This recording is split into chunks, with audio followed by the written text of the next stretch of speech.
is climate and climate is water. मैं Paris Agreement में water is climate and climate is water आया. Welcome to this episode of Sustainability Karma. I am your host Naina Gautam, and today we have a very special guest with us, Rajendra Singh, commonly and famously known as the Water Man of India or Jal Purush. Welcome to the show. Thank you.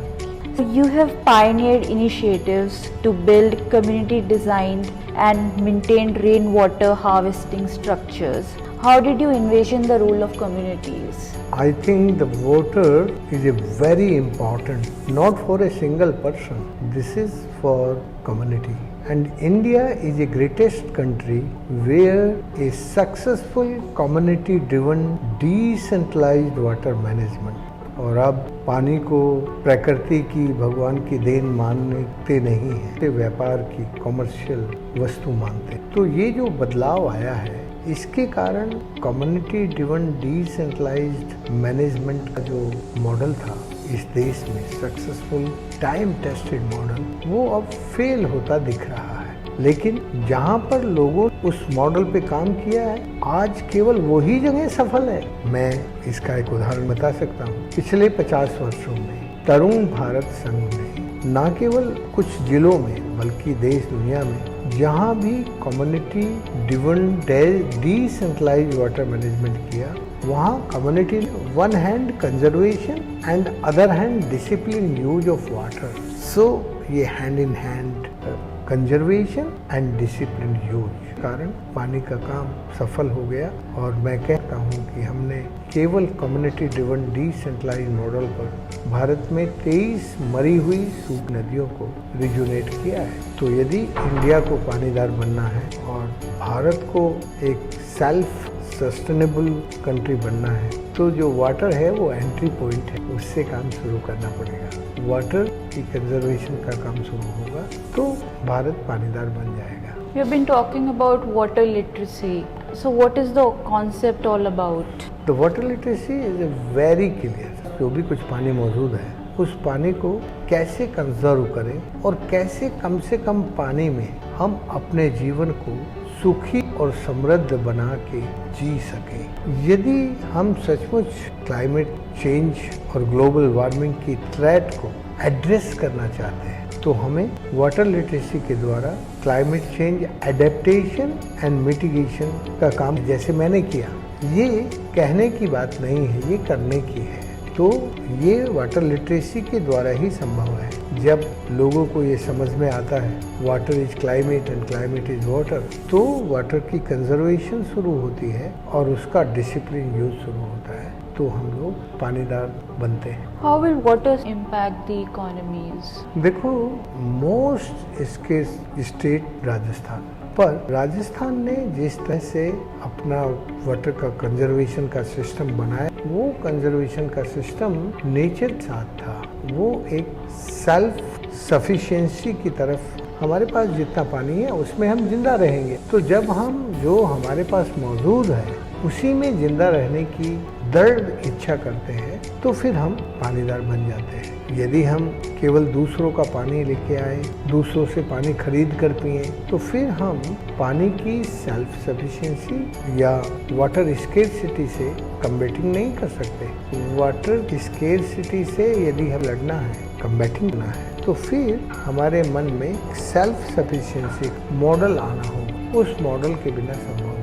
Why add respect, repeat, rejuvenate to the already very much used and also abused word 3 R's? मुझे ये लगता है कि ये जो recycle है और reuse है, वो रिट्रीट, ट्रीट, रिट्रीट से रिसाइकिल संभव है। वो पानी का रिसाइकिल संभव है, वो नेचर की दूसरी चीज़ों का भी रिसाइकिल संभव है। लेकिन हम चूंकि उसमें खर्चे होते हैं, तो उस काम को नहीं अपनाते। हमें यदि रिट्रीट, रिसाइकिल, रीयूज करना है, तो फिर हमें अपने लाइफ में डिसिप्लिन बनाना पड़ेगा। Without discipline you can retreat और रीट्रीट और रिसाइकिल और रीयूज।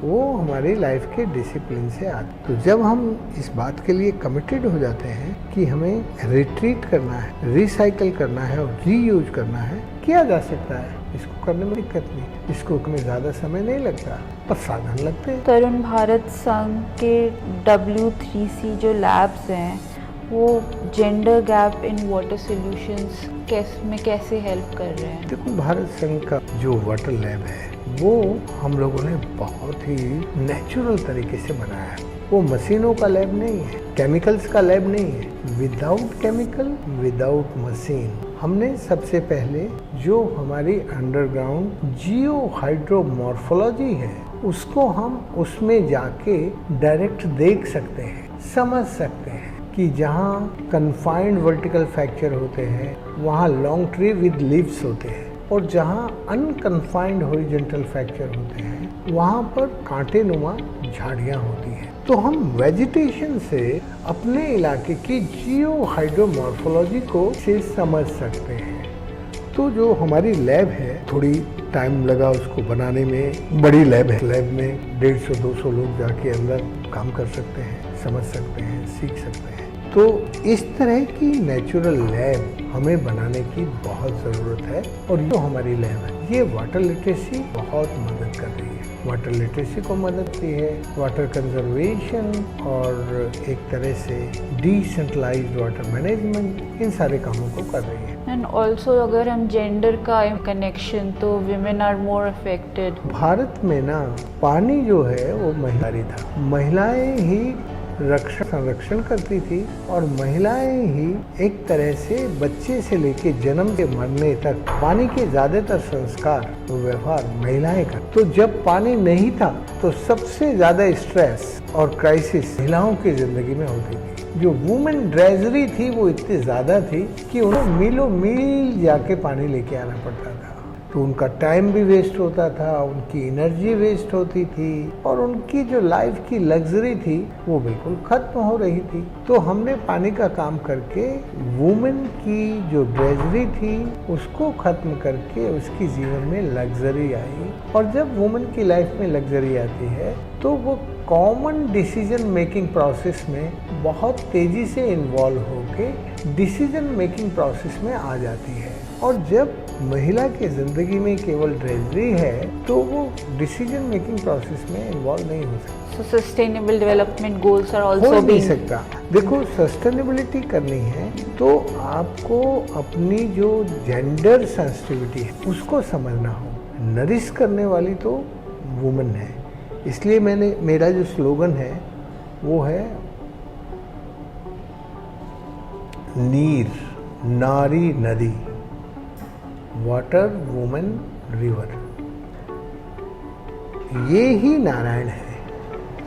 मतलब इन तीनों का हमें बहुत सम्मान करना पड़ेगा। नीर नारी नदी नारायण है, नारायण है, नारायण है, नारायण है। लेकिन जहाँ भी मैं जाता हूँ तो मैं ये समझाता हूँ कि यदि इस दुनिया को ठीक रखना है तो जो नीर है, पानी, नारी है, वुमन, नेचर, अर्थ, जो जननी होती है, जन्म देती है, क्रिएटर होती है वो। और नदी हमारी लाइफ के जितने भी फ्लो है, political flow, commercial flow, cultural flow, spiritual flow, all flow related with river. दुनिया की कोई सिविलाइजेशन ऐसी नहीं है जो नदी के बिना हुई हो। तो all civilization in this world related with river. तो नीर नारी नदी नारायण है, मतलब सर्वोपरि है। इनके बिना ये प्लैनेट, ये ब्रह्मांड नहीं चल सकता। इनको नरिश करना होगा, और ये जो नरिश करने का कैरेक्टर है ये फेमिनिन होता है। With launch of initiative like Yuva for Sustainability, Voices of Bharat, how can youth play their part? देखिए, युवाओं को यदि स्वस्थ रहना है एंड पीस एंड प्रॉस्पेरिटी में जीना है और उनके मस्तिष्क में हैप्पीनेस लानी है, तो जो उनके जीवन को चलाने वाला पानी है उसको हेल्दी रखना होगा। यदि जल हेल्दी नहीं होगा तो युवा हेल्दी नहीं रह सकता।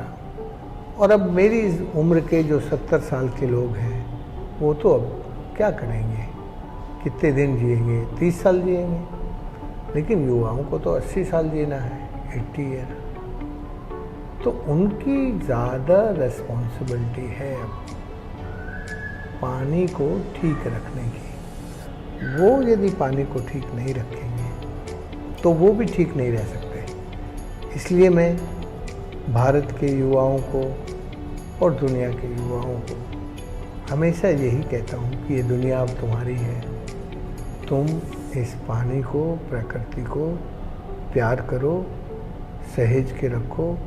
तुम इसको प्यार करोगे, सहेज के रखोगे तो ये तुम्हें सहेज के रखेगी। ये पानी तुम्हें समृद्ध बना के रखेगा। तो युवाओं को अब जो अपने जीवन में नई तकनीक, इंजीनियरिंग, साइंस, शिक्षा जो लेके आनी है वो डिसइंटीग्रेशन वाली नहीं चाहिए, वो इंटीग्रेशन विद नेचर चाहिए। शिक्षा में भी हमें इंडिजिनस नॉलेज चाहिए। तो ये शिक्षा हम लेके आएंगे तो हम समृद्ध बनेंगे। Thank you so much for sharing this insightful information with us. Thank you. This is Naira Gautam signing off for Sustainability Karma. We hope you like this program. We look forward to your feedback on our WhatsApp number 9818120554. For participation in this program, write to us at sustainability.karma@gmail.com. Looking forward to meet you again at the same time next week with a new episode and a new guest. Till then, goodbye from all of us. Sustainability Karma.